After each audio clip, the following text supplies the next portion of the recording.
This week in Retrospect. Sticking to it to butt out for good. We go back to '92 to study a new smoking cessation product.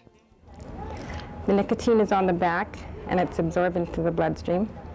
And you change it every 24 hours. You just apply it to the skin and hold it for about 10 seconds until it sticks. It's called a nicotine patch, and Myrna Hartel's been wearing one for the past 2 weeks. A moderate smoker for 20 years, she wants to kick the habit for good. First, she tried quitting cold turkey without the patch, but that was a disaster. Okay, I decided to quit on a Wednesday afternoon around coffee time, and I went cold turkey till Monday morning. By Sunday night, it was starting to bother me. I was having some withdrawal symptoms. Symptoms like heart palpitations and the shakes. She had trouble concentrating and couldn't breathe properly. So I talked to Dr. Retief when I came in, and he put me on the nicotine patch about noon, and by 3 o'clock I started to settle down. The nicotine patch is new on the market. Myrna's doctor says it works in 3 stages. You start out wearing a high dosage patch. So every 24 hours you have to change it for the 14 days. Then you go down to the medium dose, same story, also every day for 14 days. You just change it. Then, okay, if you're still doing good, you feel you can go down to lower dose, you just do it for another 14 days. And by that time, your nicotine craving should be over. This will reduce the physiological addiction of smoking. It will reduce eventually the amount of nicotine that the body requires, and thusly help you quit smoking. But you must quit smoking before you take the drug. You mustn't go into it half-hearted. I mean, if you don't really want to quit, I can't guarantee you it's really going to work. And huff and puff all you want, you won't blow down this quirky home, built in 1997. I'm kind of known a bit as somebody who does things differently, but because, well, I'm an artist.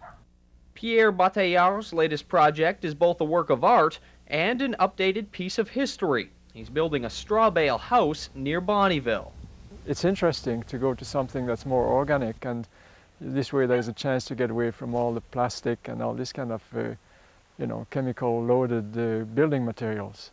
The home will use 420 bales, painstakingly stacked 9 feet high, with rebar driven through to make the walls sturdier. They'll be finished with stucco on the outside and plaster on the inside. There are a number of surprising positives to the home, like the fact that straw bale walls last longer in a fire. A Canadian Mortgage and Housing Corporation study shows the bales burn about twice as long as modern walls. The 16 inches of straw also provide twice the insulation value of a modern home. That'll come in handy during the cold winter months. And so will the wall's ability to soak up heat and release it slowly. Bataillard plans to use a masonry heater.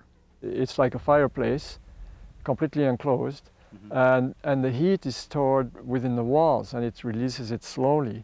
So according to the information I have and the people I've spoken with, you have a roaring fire for a couple of hours, and then you let it die, and you're good for a day or two, depending on how cold it is outside. Bataillard is not new to out-of-the-ordinary homes. He also built one of the first passive solar heat houses. That gained him a lot of recognition in the community and brought greater attention to his new project. And that's all for this week in Retrospect. Retrospect this week is brought to you by Webb's Ford. Worth your while to drive the extra mile. Webb's Ford in Vermilion.